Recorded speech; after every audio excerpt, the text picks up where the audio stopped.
കണ്ടോണ്ടാ ചോദ്യം വളരെ ക്ലിയർ ആണ്. ഞാൻ പറയുന്നത് വേറൊന്നല്ല, തുടക്കത്തില് കളവ് പറഞ്ഞുകൊണ്ടാണ് തുടങ്ങിയത്. അഴിമതിയാണ് കേരളത്തിൽ ഏറ്റവും കൂടുതലെന്ന് ആണ്. അങ്ങനെ പറയരുത് ശരിയല്ലേ? പക്ഷേ ഏറ്റവും കുറവ് അഴിമതി നിറഞ്ഞ അല്ലെങ്കിൽ അഴിമതിയില്ലാത്ത സ്ഥലം കേരളമാണെന്ന് ട്രാൻസ്പെറൻസി ഇന്റർനാഷണൽ എന്ന് പറഞ്ഞിട്ടുള്ള സർവേയുടെ ഭാഗമായിട്ട് പറഞ്ഞിട്ടുണ്ട്.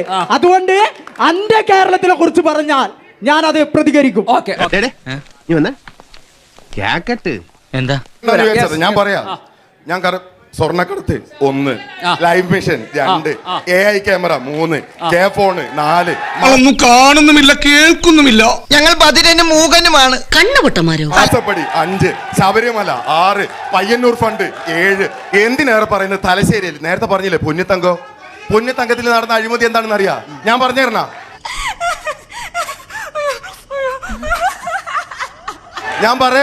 ഞാൻ പറയണ എണ്ണാൻ തുടങ്ങിയാലില്ലേ ഞാൻ എണ്ണി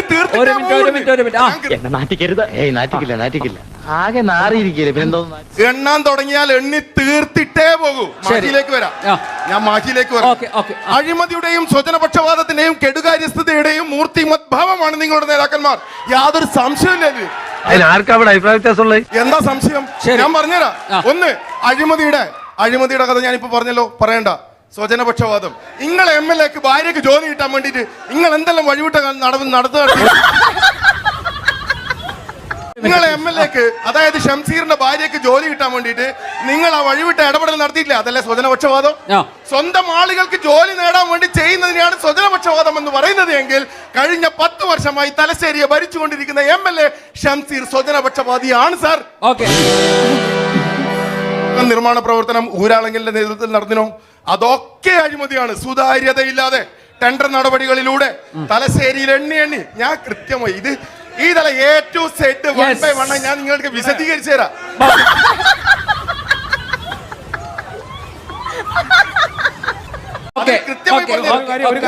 സൊസൈറ്റിയെ ഉപയോഗപ്പെടുത്തിക്കൊണ്ട് ആയിരക്കണക്കിന് കോടി രൂപയുടെ അഴിമതി നടത്തിയ നേതാക്കന്മാരാണ് നിങ്ങളോട്.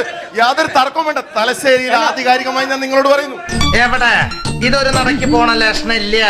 ഞാൻ ഇവന്റെ 2 വാങ്ങിച്ചിട്ടേ പോവുള്ളൂ. തർക്കം വേണ്ട. തലശ്ശേരിയിൽ ആധികാരികമായി ഞാൻ നിങ്ങളോട് പറയുന്നു. ഊരാളങ്കൽ സൊസൈറ്റിയുമായിട്ട് ബന്ധപ്പെട്ടിട്ട് ഞാൻ പറയാം, പറഞ്ഞിട്ടുള്ള കാര്യം പിൻവലിക്കണം.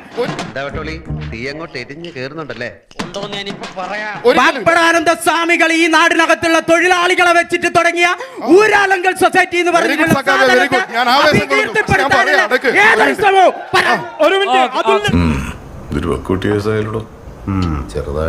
ഊരാളങ്കൽ സൊസൈറ്റി ഈ പറഞ്ഞത് നല്ലതാ. ഇന്ന് CPMന്റെ അനുഭാവികളുടെയും CPMന്റെ നേതാക്കന്മാരാലും നിയന്ത്രിക്കപ്പെടുന്ന ഒരു സൊസൈറ്റി.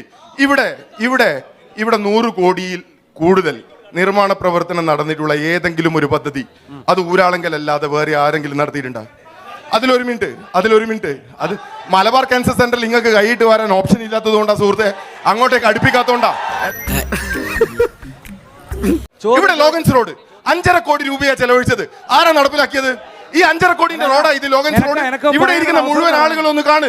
ഈ ലോഗൻസ് റോഡ് ഇന്റർലോക്ക് ചെയ്തിട്ടുള്ള സമയം, ഇന്റർലോക്ക് ചെയ്ത് ഒരു സ്ഥലത്ത് പോലും പൊട്ടിപ്പൊളിയാത്ത സാഹചര്യത്തിൽ 5.5 കോടി രൂപയുടെ വികസന പ്രവർത്തനത്തിന്റെ പേരിൽ അവിടെ തട്ടിപ്പ് നടത്തിയതാരാ?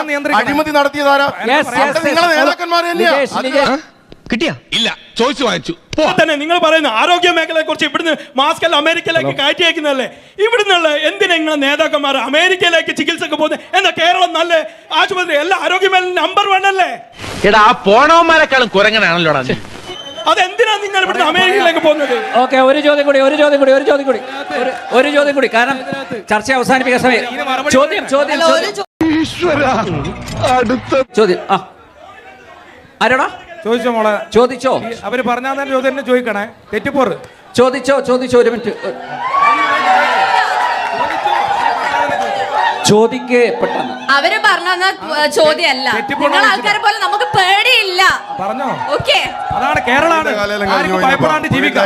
അതെ, ഭയപ്പെടാണ്ട് ജീവിക്കാം. അതുകൊണ്ട് സ്ത്രീ സുരക്ഷയാണ് ചോദ്യം. ഞാനൊരു കാര്യം പറയട്ടെ, ആർക്കും എന്നോട് എന്തും തുറന്നടിക്കാം, മടിക്കാതെ അടിക്കണം. ഇവിടെ ഇപ്പൊ തലശ്ശേരി നിങ്ങൾ എന്നെ ഭരിക്കുന്നു, നിങ്ങളെ ഭരിക്കുള്ളൂ എന്ന് പറഞ്ഞുകൊണ്ടിരിക്കുകയാണ്. ഇവിടെ തലശ്ശേരിയിൽ സ്ത്രീ സുരക്ഷയ്ക്ക് എന്ത് ചെയ്തു? കടൽപ്പാലത്ത് കുറച്ച് ബൾബ് തൂക്കിയിട്ടു, കടൽപ്പാലത്ത് വികസനം എന്ന് പറഞ്ഞ് കുറച്ച് ലൈറ്റ് വരുന്നു, ഇങ്ങനത്തെ കാര്യങ്ങൾ ചെയ്യുന്നു, നൈറ്റ് ലൈഫ് കൊണ്ടുവരുന്നു. വാഷ്റൂമിൽ പോകാൻ എവിടെ പോവും? പിന്നെ ഇവിടെ ഇപ്പൊ ഞാൻ പോയിട്ടാ വരുന്നേ, ബ്രസ്റ്റ് ഫീഡിംഗ് റൂം ഉണ്ട്. ഞാനും നാളെ അമ്മയാവാൻ പോകുന്ന ആളാണ്. ഈ ബ്രസ്റ്റ് ഫീഡിംഗ് റൂമില് പകല് മാത്രം ബ്രസ്റ്റ് ഫീഡ് ചെയ്താ മതി എന്നാണോ? ബാംഗ്ലൂർ ബസ്സൊക്കെ രാത്രി 3 മണിക്ക് അവിടെ നിർത്തുന്നത്. അപ്പം എന്താ ഇവിടെ വന്നു കഴിയുമ്പോൾ ഇവിടെ ബ്രസ്റ്റ് ഫീഡ് ചെയ്യാനുള്ള സൗകര്യം ഇല്ല. കുട്ടി കരയുമ്പോൾ ഞാൻ വീട്ടിൽ പോയിട്ടേ തരൂ പാല് എന്ന് പറയാൻ പറ്റില്ലല്ലോ. ഇനിയിപ്പം I have A concern that ഇപ്പം ഞാൻ ഇപ്പൊ ചോദ്യം ചോദിക്കുമ്പോ മുഖ്യമന്ത്രി പറഞ്ഞ പോലെ വീട്ടിൽ പോയി ചോദിക്കണമെന്നൊരു ചോദ്യം വരരുത്, ഉത്തരമാണ് വേണ്ടത്. പിന്നെ ഇവിടെ ഇപ്പൊ ചൂണ്ടിക്കാണിച്ചു തരാൻ പറ്റുമോ തലശ്ശേരി പുതിയ ബസ് സ്റ്റാൻഡിൽ സ്ത്രീ സുരക്ഷയ്ക്ക് വേണ്ടി എന്ത് ചെയ്തു? പിന്നെ മാക്സിമം ടൈമിൽ ഞാൻ ഇവിടെ രാത്രി വാഷ്റൂമിൽ വന്നതാ, ലൈറ്റ് സൗകര്യം ഇല്ല. എന്താണ് നിങ്ങളുടെ മുഖ്യമന്ത്രി, എന്താണ് നിങ്ങളുടെ ഭരണകൂടം ഇവിടെ സ്ത്രീ സുരക്ഷയ്ക്ക് ചെയ്തതെന്നതിന്റെ ഉത്തരം ഇവിടെ ഒന്ന് പറയണം. നമുക്ക് ഈ മറുപടിയോടുകൂടി അവസാനിപ്പിക്കാം. നമുക്ക് ഈ ചർച്ച കഴിഞ്ഞ പാട് ഇവിടെയുള്ള നമ്മളെ ടേക്ക് എ ബ്രേക്കിന്റെ അടുത്തൊന്ന് പോയിട്ട് അവർക്ക് കാണിച്ചു കൊടുക്കാം. പറയാ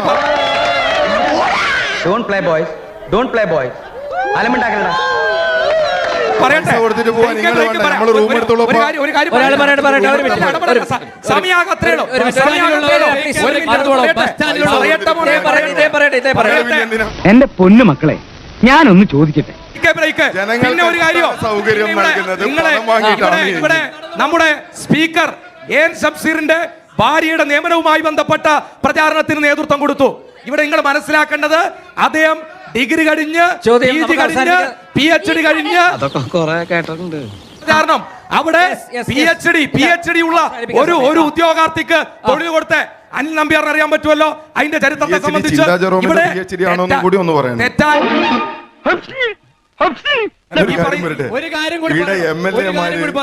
വിദ്യാഭ്യാസ യോഗ്യതയുടെ അടിസ്ഥാനത്തിലാണ് MLA-മാരെയും അല്ലെങ്കിൽ നിയമത്തിൽ മത്സരിക്കാൻ തിരിക്കുന്നതെങ്കിൽ നിങ്ങളെ നേതാക്കന്മാരുടെ ക്വാളിറ്റി ഞാൻ എണ്ണാൻ തുടങ്ങട്ടെ.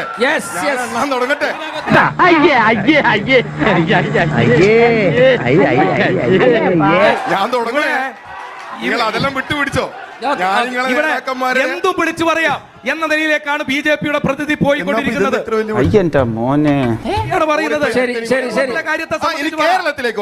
കേരളത്തിലേക്ക് വന്ന് ഈ തെരഞ്ഞെടുപ്പ് ചരിത്രത്തിന്റെ ഭാഗമാകാൻ പോകുന്ന തെരഞ്ഞെടുപ്പാണ്. ഈ തെരഞ്ഞെടുപ്പിൽ ഇടതു വലതു മുന്നണികളെ പിന്നോക്കം നിർത്തിക്കൊണ്ട് NDA നേതൃത്വം നൽകുന്ന ഒരു ഭരണ സംവിധാനം കേരളത്തിൽ അധികാരത്തിൽ വരും എന്നുള്ളതിൽ യാതൊരു തർക്കവും ഇല്ല.